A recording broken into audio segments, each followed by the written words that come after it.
Dry brush and windy conditions creating a dangerous mix for fire crews right now. Thanks so much for choosing us. I'm Christopher Sine.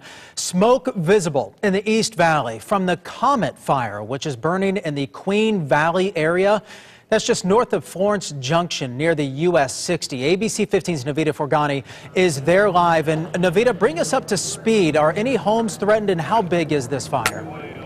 Well, Chris, right now, homes are not being threatened, but if you take a look at the fire over there, the smoke has now turned to gray, which is a good sign for fire crews. That means this fire is dying down. Right now, it's at about 200 acres with 10% containment, and according to my wind measure, it's about 15 miles per hour right now, but wind speeds have been anywhere from 20 to 25 miles per hour for these fire crews. Now, joining us to talk about what life is like on the ground for these firefighters is Incident Commander Everett Phillips. Tell me a little bit about what crews are experiencing down there.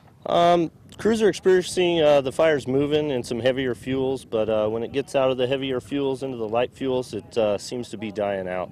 So we're making good progress. The winds are starting to die down a little bit. They were a little stronger today when we got here, and things are starting to come together for us. Now, the wind is heading east, pushing this fire towards some homes. I know homes are about 2 miles away that could possibly be threatened, but you guys aren't too worried about that right now. No, not right now. We do know the homes are a couple miles away. Right now, we don't expect any evacuations. Our main concern right now is the power line that belongs to SRP, which is a half mile to 3/4 of a mile from the fire. And we don't want the fire to get anywhere near that transmission line and affect power. Now, I was told that this area is a popular area for shooting, yet you haven't confirmed how this fire started, but I can't believe gunshots could spark a 200-acre fire, but how easy is it this time of year? This time of year with the light grass, the flashy fuels we have, gunfires start multiple fires. Earlier today we had a fire on the Mesa District, the 11 fire. That was a confirmed shooting fire.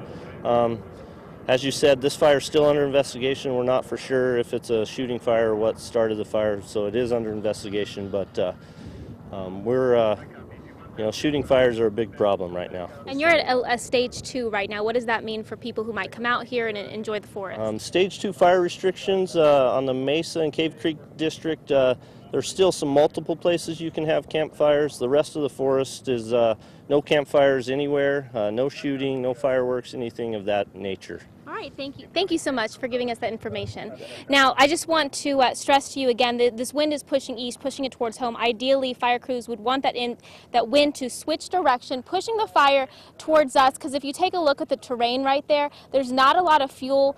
And hopefully, because of that lack of fuel, this fire could potentially die down a whole lot quicker, Chris. Yeah, Navita, it really sounds like they're getting a good handle on this blaze. I wanted to ask you, there was some great video that we were showing there of some tankers doing some drops. Are they still really making this an aerial attack at this point? As of right now, the tankers have kind of died down a little bit, but we got that video about 30 minutes before this show, so they still have 3 air tankers dropping fuel down to kind of taper this fire, and they're also going to be burning more fire in the area to kind of keep it contained. So they're working really hard at making sure this is contained. Hopefully we'll have more information later tonight at 10. Well, it's sounding good right there for them, and I know that you're going to keep monitoring this for us, and as always on ABC15.com. Navita, thank you very much for that.